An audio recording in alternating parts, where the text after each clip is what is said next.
Historically, a lot of documentation that went out for teachers about how to support young people was often out of date by the time it arrived or went out of date very quickly.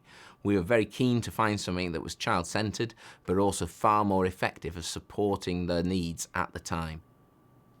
The Student Passport is a very simple one-page document. It has a picture of the young person, some data that tells about where they're at in their progression through the school, and also has sections that allows the young person to say what they're going to do in the lesson to try and be engaged more, what the teacher can do to help them, and what we as a faculty working across the school can do in supporting them. Right, so it's that time again when we're going to have a look at your passport, just to see if it needs updating a little bit for next term and for year 11. The whole purpose really of using the Student Passport was that we'd pick up on some of these ideas that came from the research from Professor Steve Higgins about metacognition and working with the young people in them learning to learn, and actually work through with those young people what they think they could do better and what would help them in the classroom. And then the teachers can refer to these from a central resource where they're saved on the computer system, which will help inform their planning and make sure that those young people are as included as possible. If I make a request to leave the room to go to N2, please let me go, and a member of staff will liaise with you to explain why. So is that something you'd like to continue to include? Yeah, definitely. I think the Passport really does support partnerships because it's engaging the young person with a member of support staff to start with in writing the Passport, but also then links directly into the teacher's planning and teaching and learning. So the actual aim of the Passport is to support the best possible outcomes for those young people involved, but because of the way it is generated and supported means that everybody's involved in that process as a partnership.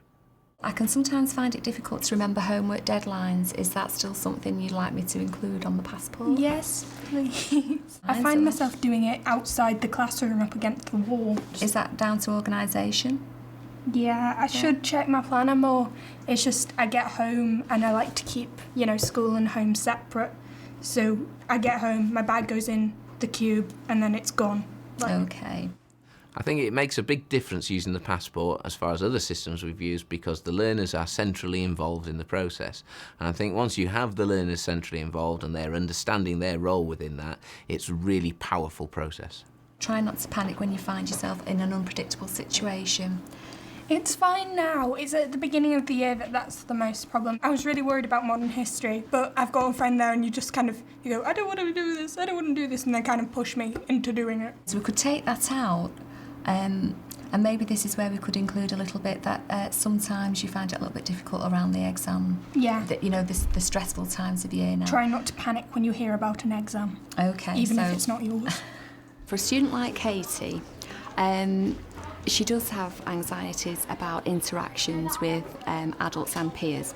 So the Student Passport is a really good interaction between her and myself. What I can do is I can put these fears and anxieties in a way on the Passport that informs every single member of staff what she does find difficult. She's comfortable and happy that information that she wants them to have is out there. And I'm comfortable and happy that all the staff do know her and understand her. So it works really, really well. I think it just makes it less awkward for when the teachers already know that you've got autism, this is what you need, this is what you want, this is what they need to do if you suddenly go into meltdown. They know what to do and they'll just send me to N2 or Miss Langton and I'll be able to work it through there. Teachers are very positive about the Student Passport. It's a straightforward document that links directly into their expectations as far as what they want to try and do to support the young people, but also is very easy to access and use. So I think generally it's something that is seen as an extremely positive addition to our support mechanisms here at Priestnell School.